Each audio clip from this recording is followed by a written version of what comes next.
Today, I'm going to explain an action-adventure movie called Uncharted, aka Spider-Man screwed Indiana Jones, and here we are. Spoilers ahead, watch out, and take care. The film opens as a full-time professional thief and part-time bartender. Nathan Drake precariously hangs thousands of feet above the sea. He is currently tangled up in a trail of cargo that is itself hanging from the back of a plane. Nate uses his incredible athleticism to pull himself back to safety, but as he takes a sigh of relief, a vintage car that is rolling down the exit ramp hits him. The young man is going to fall to his death when suddenly a hand reaches out to grab him. The scene abruptly shifts to a flashback. 15 years earlier in Boston, a teenage Nate is hanging from the balcony of a museum. He would have fallen to his death had it not been for his elder brother Sam. We get to know that the two are breaking into the Boston National Museum to steal the original map of Ferdinand Magellan's expedition. According to some tales from that period, Magellan's voyage around the globe was to find a hidden golden treasure. He never made it back home, which means that the treasure is still somewhere out there. It is obvious that Sam plans to use the map to locate the huge gold stash. He then jams his knife into the keyhole and tries to open the shelf holding the artifact. Suddenly, the alarms start ringing, and the two brothers are caught red-handed. They are quickly taken back to the orphanage where they live. It is then revealed that this is the third time Sam has been caught stealing. The head nun who runs the orphanage thus decides to kick Sam out and force him to stay away from his brother. "But I like stealing too," says Nate. Shortly afterwards, Nate goes to their dormitory, only to see Sam sneaking out of the orphanage. He promises his little brother that he will return one day, and the two embrace. We then shift to the present day, where a grown-up Nate works as a bartender in New York. He is a charming man who is extremely adept at stealing people's belongings without raising suspicion. Nate gives us a good example of his talent when he's serving a rich girl. He first distracts her by offering a lighter, then swipes a diamond bracelet clean off her wrist. And he's not even just doing it for TikTok or some shit. He's a real criminal. Nearby, a seasoned fortune hunter named Victor Sullivan is keenly watching the whole thing. He's not rocking the mustache, and he's definitely not going to try to do the accent. He's just Mark. He approaches Nate shortly afterwards and offers him a chance to join an upcoming expedition. "You want to come with me to look for some gold? I'll take you with me to look for some gold." The latter declines the offer and politely asks Sully to leave the bar. However, Nate soon finds that the stranger has swiped the bracelet from his back pocket and left a business card instead. "I can steal shit too. Steal your dick right out of your pants." After his shift at the bar is over, Nate goes to the address mentioned in the card, which happens to be Sully's apartment. As the two converse, Sully reveals that he had been expecting the young man and discloses where he has kept the bracelet. Nate grabs it right away and is about to leave when suddenly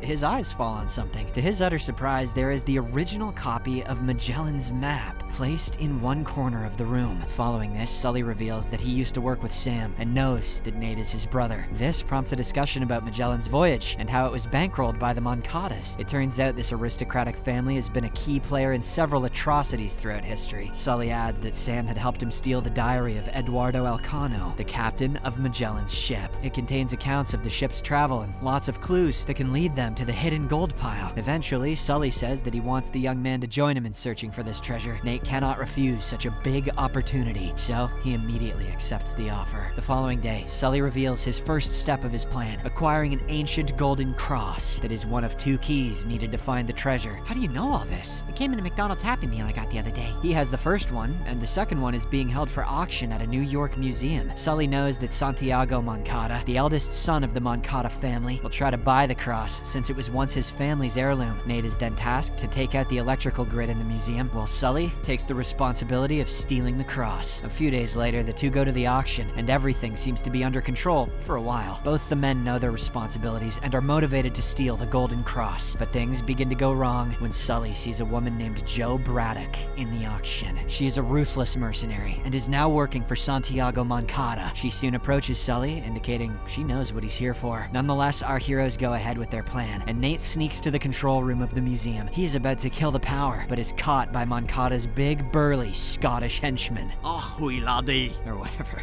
Back in the main hall, Sully has to buy time by attempting to outbid Moncada in the auction. He is fully aware that he doesn't have the money to go toe-to-toe with the wealthy aristocrat. Fortunately for him, Nate manages to evade the Scotsman and comes up with another way to cause a diversion. He dangles from a nearby chandelier, creating a commotion. Sully uses this opportunity to quickly change into the uniform of the museum's security team. He then grabs the suitcase containing the cross and pretends to take it to the safety locker. However, he heads outside to the parking lot, where Nate is waiting for him in his car. Now comes the second stage of the plan as the duo takes the artifact and travels to Barcelona. There, they meet with Sully's associate, Chloe Fraser, who has the second cross. She doesn't take much time to make it clear that she doesn't trust the two men. In fact, she openly says that she doesn't want to work with them and walks away. Sully, who is skeptical about her intentions, tells his partner to check the backpack for the cross. To their utter horror, they realize that Chloe has stolen the artifact. When you're a really good thief, you just be invisible and phase through matter, and is now bolting away towards the parking lot. The men chase after her from different directions, but she proves to be too elusive. Chloe gets into her car and is about to leave when Nate lunges in front of the vehicle. He then reminds her that she doesn't actually know where to find the treasure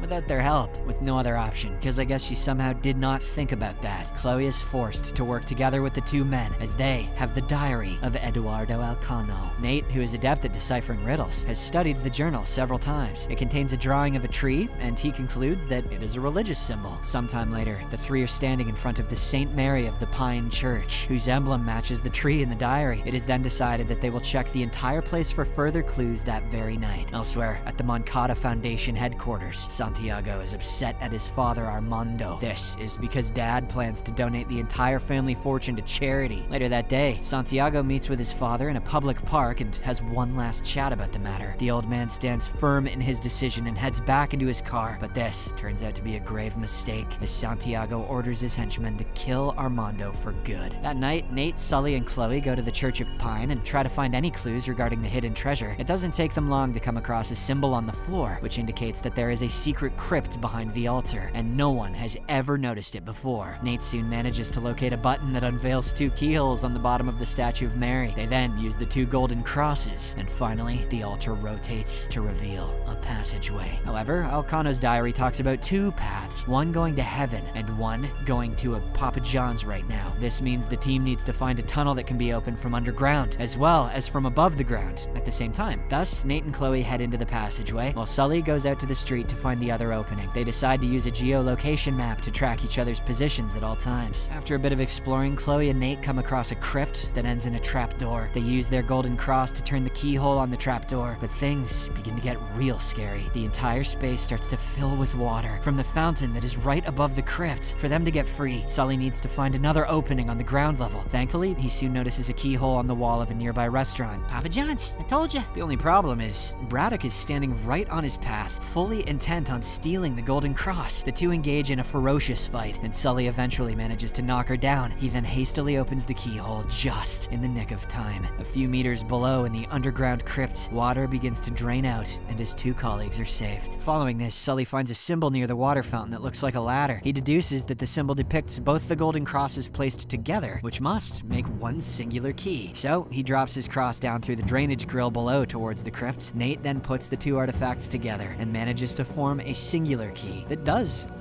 look like a ladder. Look at that. Using it, he and Chloe enter a Roman antechamber with giant urns in the center. The duo rejoice, thinking they have finally found Magellan's gold, and rush to check the urns, but their happiness quickly turns into disappointment as these vessels are filled with salt. However, Nate finds a map hidden among the large heaps of salt, which indicates that the treasure is in the Philippines. Unfortunately, Chloe takes this opportunity to deceive Nate and take the map for herself. She also reveals that Sully is keeping the truth about Sam from him before knocking out the young man with her pistol. A few moments later, Sully finds Nate lying unconscious in the underground crypt. He wakes him up, but Nate immediately asks what happened to his brother. Left with no option, Sully finally reveals the truth about what had happened a year ago in a place called San Sebastian. He and Sam were ambushed by Braddock, who shot at them. Sully had no choice but to run and leave his friend behind, leading him to believe that Sam is now dead. Nate is devastated by this revelation and starts questioning the whole point of his existence. However, he refuses to give up on the quest and decides to stick with Sully for the time being. Elsewhere, in a shocking twist of events, Santiago reveals that he had hired Chloe as part of his team. This becomes evident as she soon brings the map to the Moncada Foundation headquarters. Santiago then makes preparations to head to the Philippines with his crew, which includes both Braddock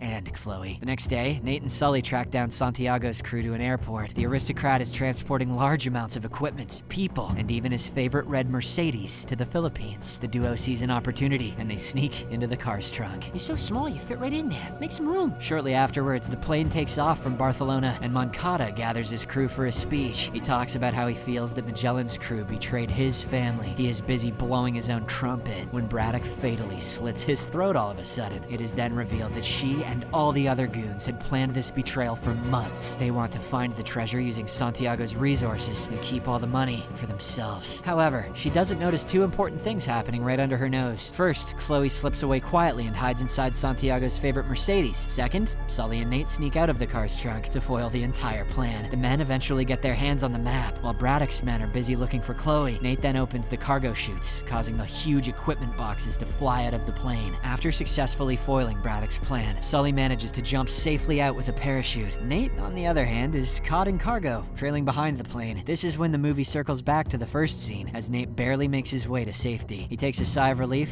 only for the red Mercedes to roll right into him. The car, Nate, and Chloe are now falling down towards the sea at frightening speed. Fortunately, Nate and Chloe manage to put their differences aside and work together for the time being. They latch onto a cargo box and pull the chute, slowing down their descent. They then land on the sea shortly afterwards and eventually swim to a nearby Filipino island. That night, the duo books a room in a resort and tries to look over the map. They try for several hours, but cannot decipher the exact location of the treasure. An exhausted Chloe then retires for the night and heads to bed. Now all on his own, Nate comes up with a new strategy. He grabs one of Sam's postcards and lights a flame under it. To his surprise, a hidden message appears on it that says the keys are to be used as compasses. Nate then uses the two golden crosses and finds that their north tip points to the exact spot where the treasure is hidden. It'd be nice if he tried something that didn't work, even just once. To dissuade anyone from following him, he writes down the fake coordinates on a paper and puts it on the desk. The next morning, Chloe sees the note and runs away on her own. Nate wakes up after a while, fully satisfied that his plan has worked perfectly. He then uses a speedboat to head to the location, but Braddock, who is at a nearby island, also notices him. Sometime later, Nate reaches a cavern underneath a huge cliff where two ancient Spanish ships are lodged. The young man is basking in the glory of his findings when suddenly Sully also arrives on the spot. Oh, I see you found it too. Turns out he managed to locate Nate through the geolocation tracker that they had opened a few days earlier. The two of them then head inside the ship and find tons of gold stored in wooden boxes. Unfortunately, their happiness doesn't last long as Braddock and her goons arrive as well. Nate and Sully get busy helping themselves to the treasure when suddenly Braddock decides to take drastic measures. She gets two helicopters to airlift both the ships out of the cavern, since the ships themselves are valued in the billions. With no other option left, Sully climbs up to one of the choppers and knocks out Braddock's goons. Take this, you little bitch. Okay, yeah, one for you too. The ruthless villain notices him and orders her men to attack. This forces Nate to fight on the ship, while Sully tries to steer the vessel away from large cliffs. The duo is now fighting a losing battle, as Braddock's men have overwhelming numerical superiority. It's one way to put that. Fortunately, Sully manages to lure the enemy helicopter right onto a cliff, which shatters the second ship into pieces. Having lost half the gold in this unfortunate event, Braddock attempts to go after Nate and kill him with her own hands. The youngster recognizes the incoming danger, because he's